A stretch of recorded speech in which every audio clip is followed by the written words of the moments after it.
Kamusta mga bata? Ngayong araw, tatalakayin natin ang tungkol sa pangangalaga sa kasuotan.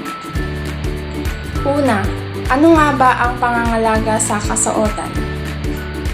Ang kasuotan ay nagbibigay proteksyon sa ating katawan. Ito ay gamit na isinusuot upang mapangalagaan ang katawan mula sa init, ulan at lamig.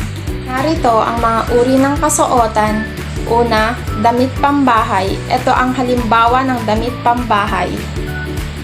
Ito ay maluwag at maginhawa sa katawan katulad ng duster, short at t-shirt at mga lumang damit ngunit maayos pang tignan. Pangalawa, ang damit pamasok. Ito ang halimbawa ng damit pamasok. Karaniwang blouse at palda para sa kababaihan at polo at short sa mga kalalakihan gaya ng uniform. Pangatlo ay damit panlaro. Ito ang halimbawa ng damit panlaro.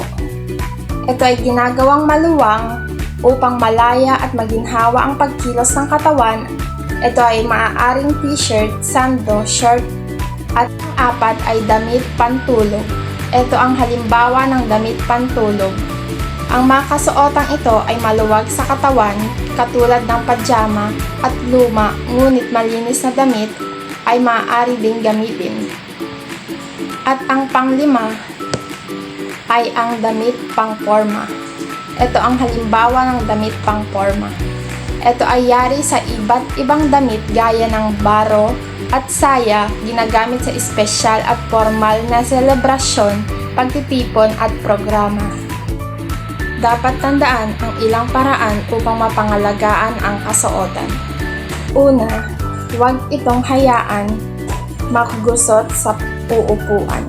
Pangalawa, huwag umupo kung saan-saan nang hindi marumihan ang mga damit at pantalon, siguraduhing malinis ang lugar na uupuan. Pangatlo, kapag namantsahan o narumihan ang damit, labhan ito agad para madaling matanggal at hindi kumapit ang dumi. Pang-apat, gumamit ng bleach para tanggalin ang dumi o mantsa. Gamitin ang naaayon na kulay ng damit. May mga Clorox para sa puti at bleach para sa may kulay na damit. Pang-lima, ay ugaliin magsuot ng tamang damit na pantulog tulad ng pajama, short, sando. Dapat maluwag na damit ang pangtulog upang ito ay maginhawa sa pakiramdam.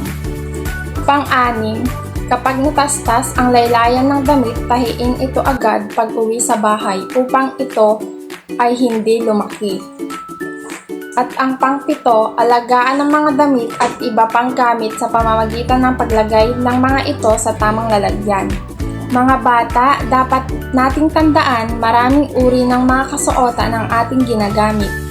Mahalagang batid o alam natin mga paraan ng pag-aalaga sa mga ito.